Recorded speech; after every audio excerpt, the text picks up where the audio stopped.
shine a light on my city. We've been waiting so long, finally get noticed. Now we gon' get it if I die. All right, everybody, I want to welcome y'all to the first episode of The Dedication. Dedication Podcast is all about your boy, CJ Bailey, man. This is a chance for me to realistically be myself.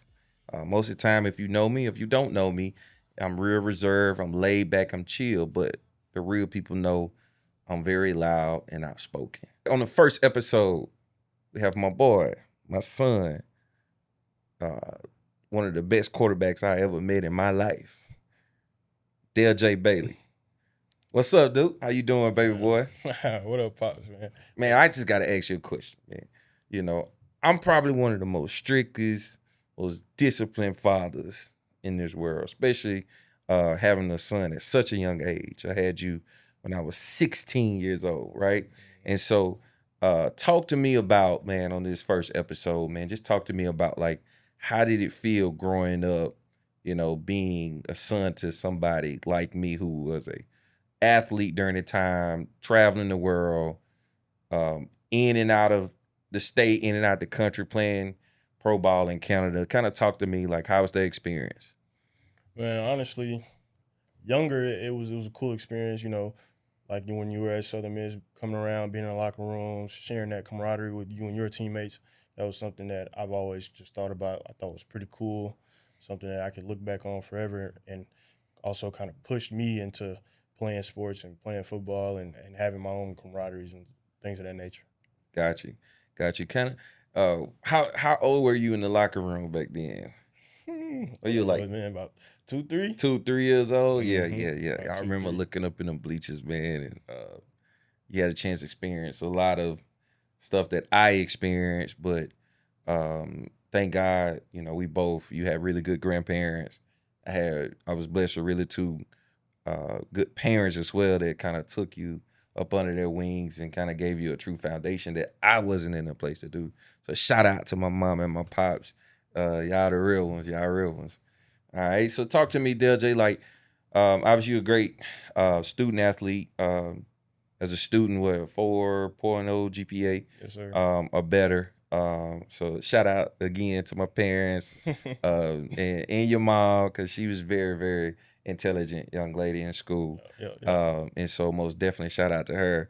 And so talk to me a little bit about, like, your process playing sports. I can go to multiple stories, and I know I was, again, disciplined, hard parent, and I always knew, being, you know, an African American quarterback, the expectations of that position on us already is very difficult. Right. And so I remember back in the day where we had fights or we had arguments about the smallest things at such a young age. And I think those things kind of help mold you into being a collegiate quarterback like you are today. But talk to me about, like, your high school process and on how it all went, being a 3-star quarterback, having offers and having to go through the junior college realm as well too. Right.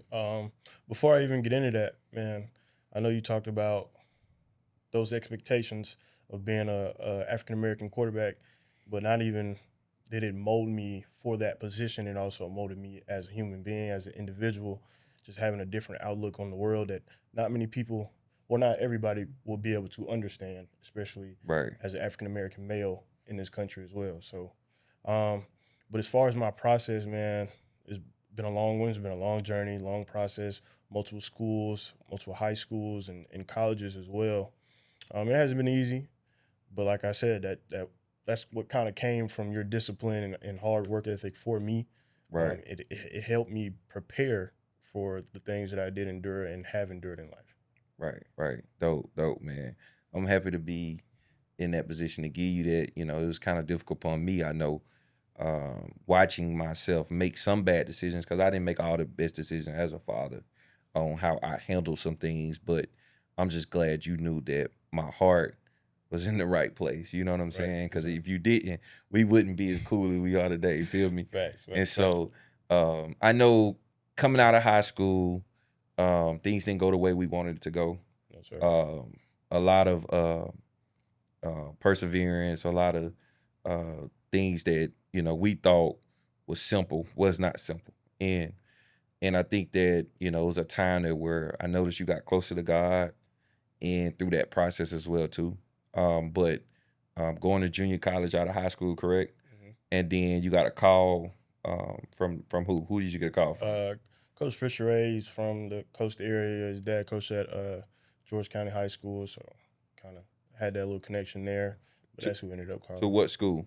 University of Mississippi, Ole Miss. Okay, got you. Which I thought initially when you got the call, I was like, man, that's perfect. And so when we got that call, I think the biggest thing we looked at was being able to get coached under the Lane Kiffin system, right? Who's now is the head coach at Louisiana State University. Yes, sir. And, the face of college football. We didn't know how that was going to play out at first because I never thought Lane would be leaving. But talk to me about working under Lane Kiffin and that coaching staff at Ole Miss. Just being under that coaching staff, obviously going from junior college to a Division I program, FBS, big difference. But just understanding the organization, and which plays a huge part in many, many programs. And that's, I feel like, a small detail that a lot of programs don't really understand, is that organization just does so much for a program. And just being able to be within that, and then also being around some of the best coaches in college football was more than a blessing. What I did, I prepared defenses. That's what I was doing. That was my job, and I felt like I earned my respect for that. And because I took everything like it was a game day for me, because that's what it was.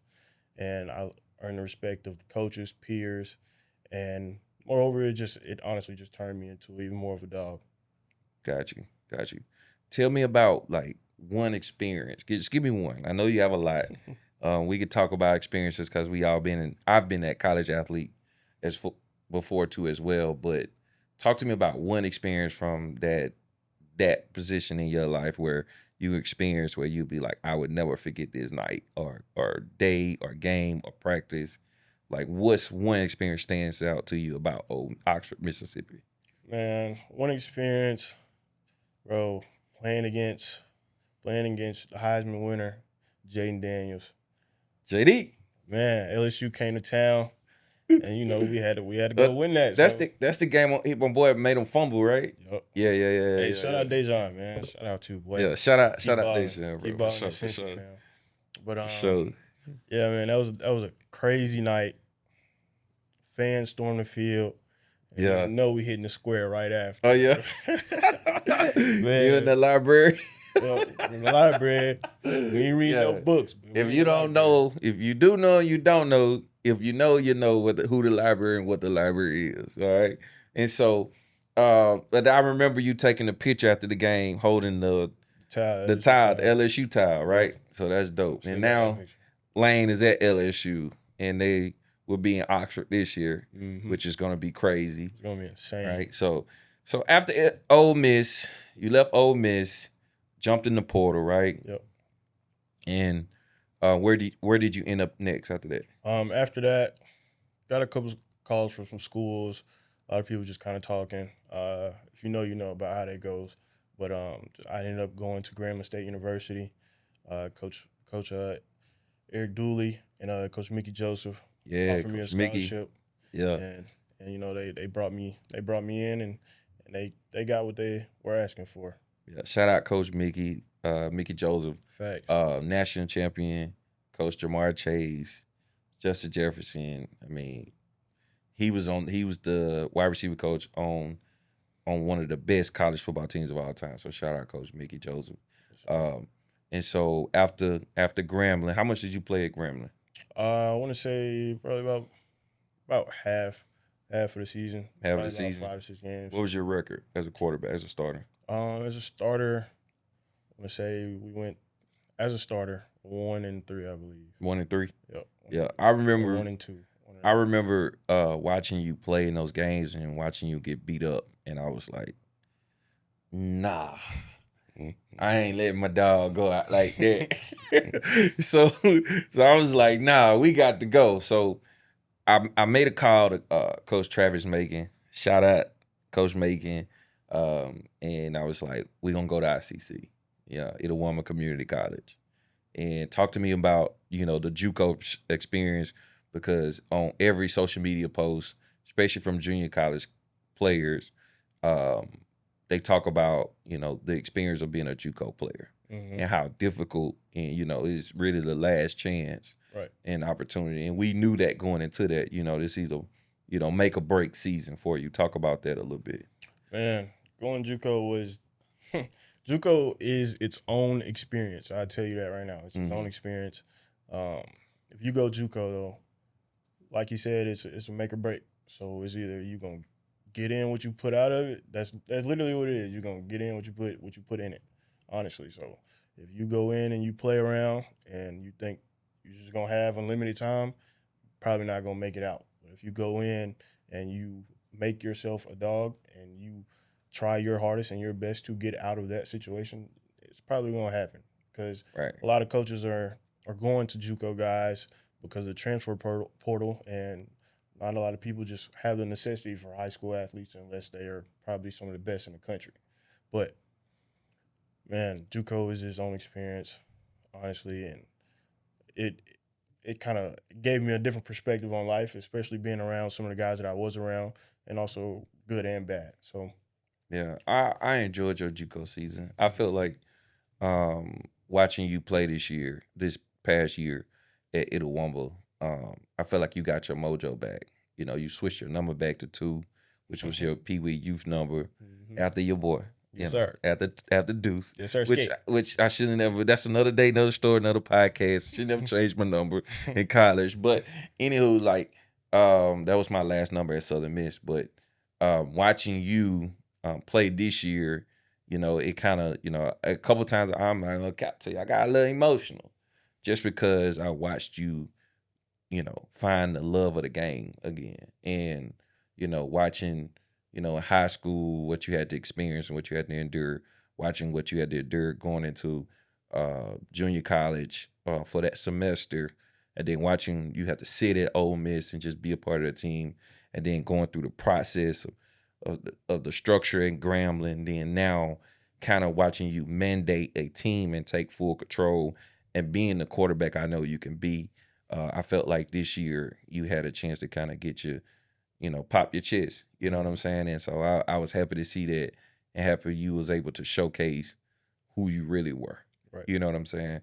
Because I could brag on you all day, but you got to go out there and perform, right? So, and so we all knew it was in you. It's just that was the first time you actually had the receivers that could catch your ball, or O-line that could protect you somewhat to some capacity, and then a defense that can get stops. Right. You know what I'm saying? So just to watch you perform this year, I know it was a sight to see for me, and I enjoyed every minute of it.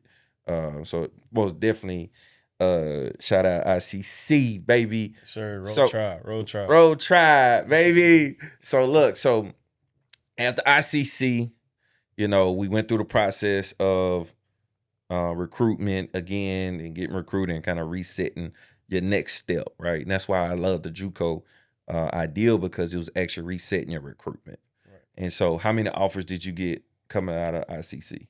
Coming out of ICC, I felt like I was under-recruited, but I ended up getting 3 scholarship offers: Alcorn State University, Norfolk State University, and Delaware State University. Got you.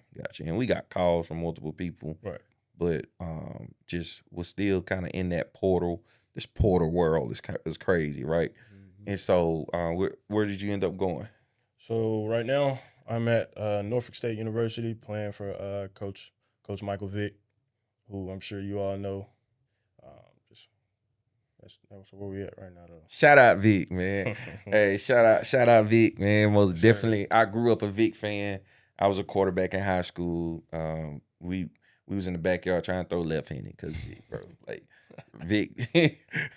I never get watching Vic in the and I think it was playing against Green Bay or somebody, and it was a snow game, and he still was Vic. And I was like, man, Vic ain't surviving that snow, daddy. I remember telling my Pops, he ain't gonna be able to do all that today in that snow. Vic was throwing people off on him, throwing about 40 yards down the field. And I said, Lord, this dude cold. He cold. So talk to me a little bit about just having to get a chance to be around Michael Vick and his staff now at Norfolk State, who's coming off, not a great season, Right. and how they're bringing you in to kind of help move the trajectory to the right direction. Right. Man, just having Coach Vic as a head coach, I know how everybody else perceives him, as far as what he was able to complete on the field. But for me, he's been a coach. He's been a head coach, and he's been one that is more than acceptive of my eagerness to learn, Mm-hmm. eagerness to understand, and just he allows me to come and sit inside his office and we talk ball, we watch film, we even play chess. So like just having that and being able to have that. Who be winning those chess matches? I can't let that information out. Really? Nah, we go at it. We go at it. I want to know, bro, who be winning the chess message? Man, I think the last one. I think he won.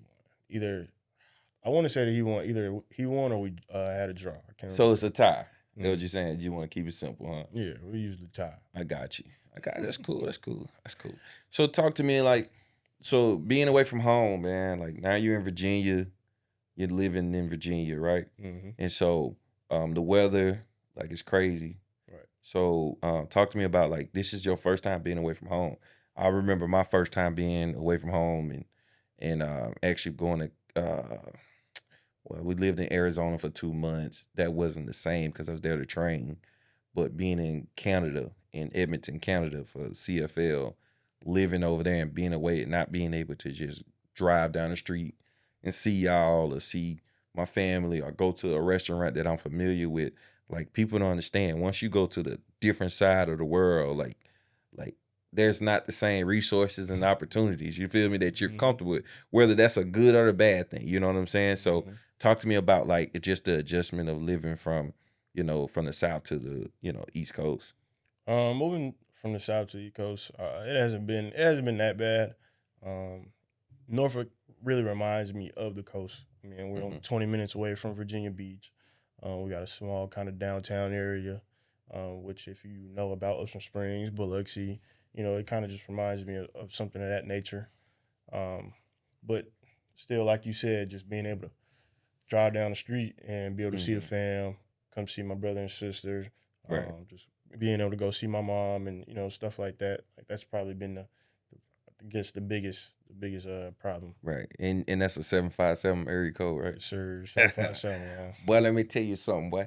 Let me tell you how I remember them area codes. How you know? Because, well, you got to keep living. You got to keep living, boy. When you meet them, you don't forget that area code. Mm-hmm. All right. So, Deljay, talk to me about spring ball and how you feel like your spring went at Norfolk State this past spring. Spring it was definitely a process. I got a great offensive coordinator who was very tedious about things and just wants us to make sure that we're doing things the right way. Right. And the things that are going to evolve for us to be able to be in the best positions. And things like that do take a process. So just being able to become accustomed to the offense and the structures and, formations and plays and everything of that nature. So just being able to do that. And then once I feel like once I become, accustomed to it all and get comfortable, I'll be okay. I'll be just fine. Yeah, that's kind of how my spring has been so far. It wasn't the best, but just still pushing for perfection always. Right. I know I got out there and I watched you for one practice and I just felt like you didn't look like yourself yet. You know what I'm saying? But I know, and I always tell you this, is that, don't forget who you are.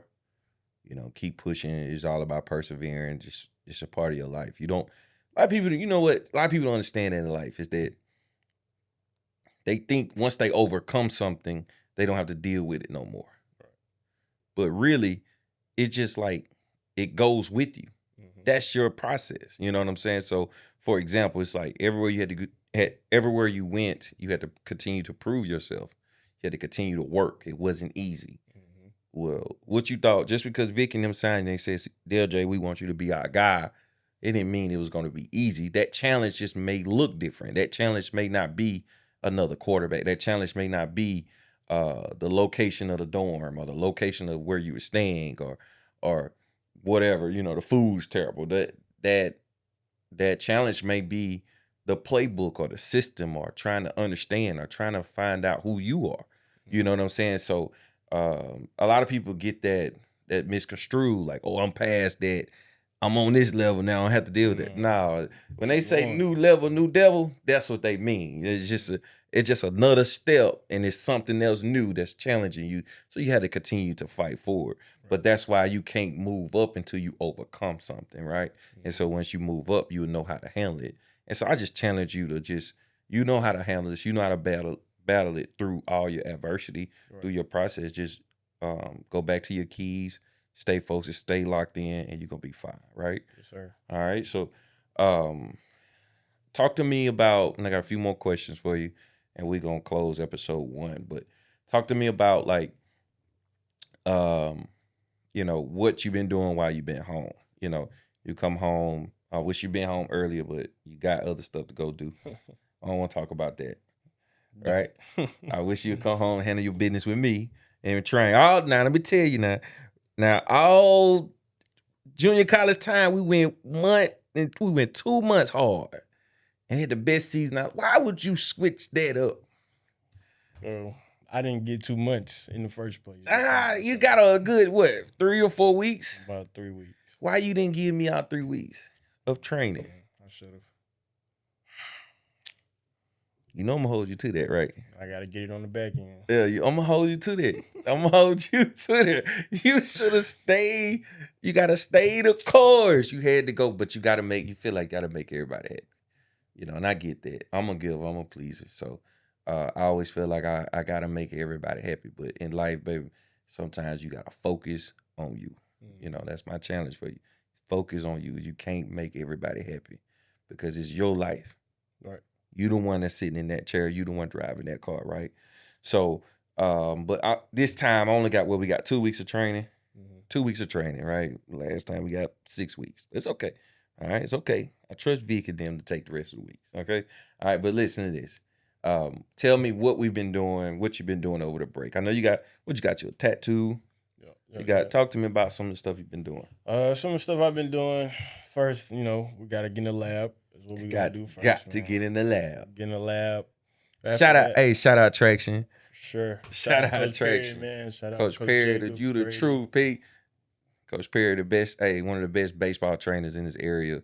But they do all type of training. But if you in the Hattiesburg, Mississippi area and you want your child to be successful in sports and they need training, go see Traction. Go to Traction. Traction Sports, matter of fact. That's a fact, though. But, yeah, man, just making sure we get in the lab.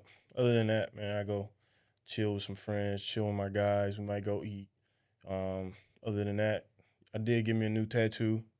Mm-hmm. What is you got? Banana peel on your back? They call you slippery? Nah, bro. No, indeed. What you get, man? Nah, but I got a little back tat, man, just going across the top of my back. Just says Godspeed. What does that mean? What does Godspeed mean? My perception of Godspeed is, just living by God's timing. Understanding that everything is gonna happen on God's time, whether you want it to or you don't. I like that. So that's dope. So just what I've been through in my process, just understanding that whenever it's time, it's because God said so.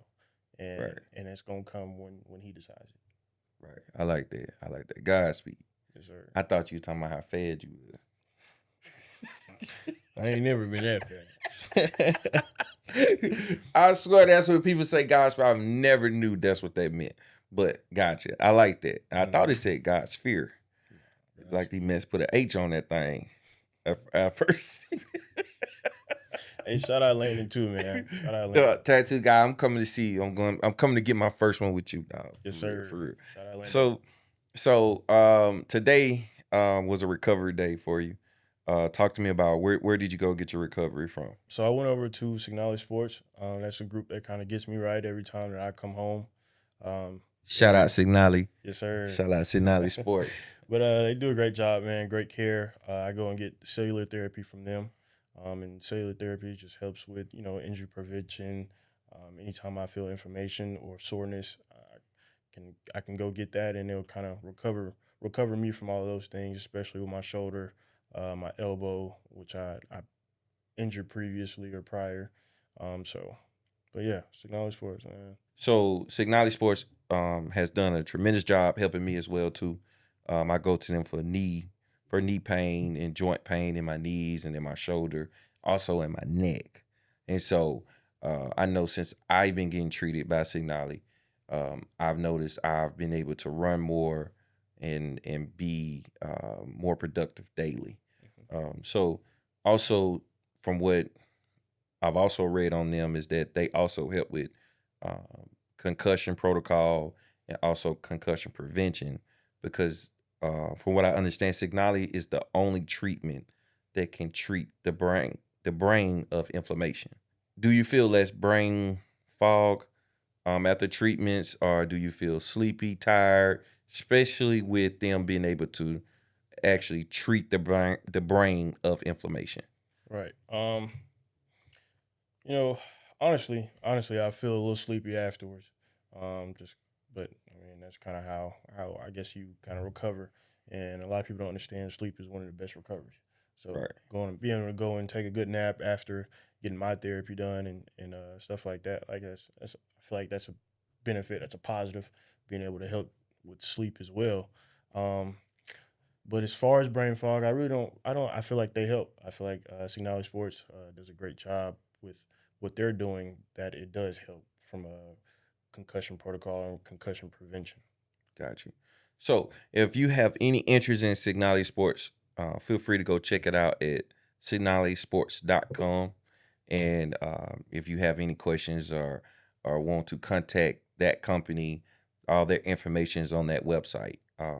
But please, if you're in the Hattiesburg area, if you're a former athlete, if you're a current athlete, if you are in the military, if you're dealing with joint pain, go get cellular therapy from right here in Hattiesburg, Mississippi.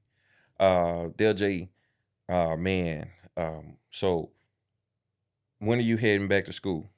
Actually gonna head back this Wednesday, man. This Wednesday, going back to Virginia. I drove down, so obviously I got to drive back up about 13 hours. Got you. 13-hour drive. Sure. Listen to a lot of that Iceman. Hey man, Iceman will be playing, man. Shout Yeah. out OVO, shout out Drake. Man. Shout out Drake, man.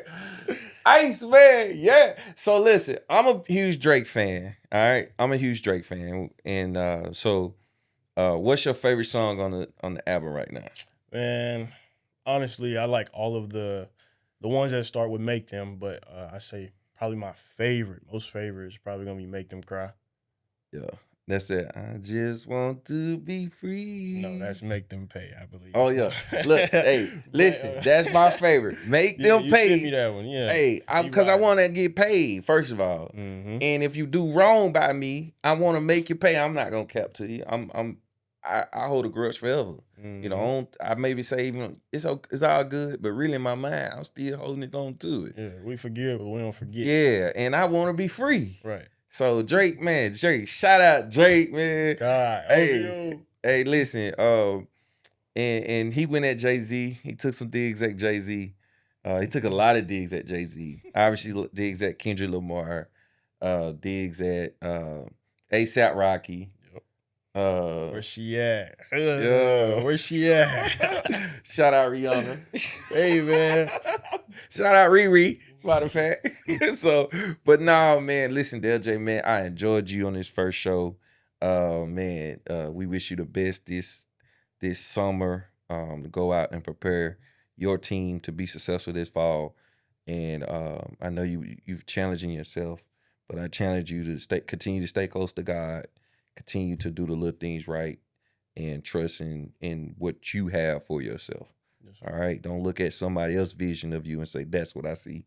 You have to know what you want to see in yourself. And I think you're going to be fine. But I appreciate you being on episode 1, man. You know, it's always real. Yeah. It's always fun with you, man. I'm going to be out there to see you, baby. Right I already know them games going to be crazy this year. I already know.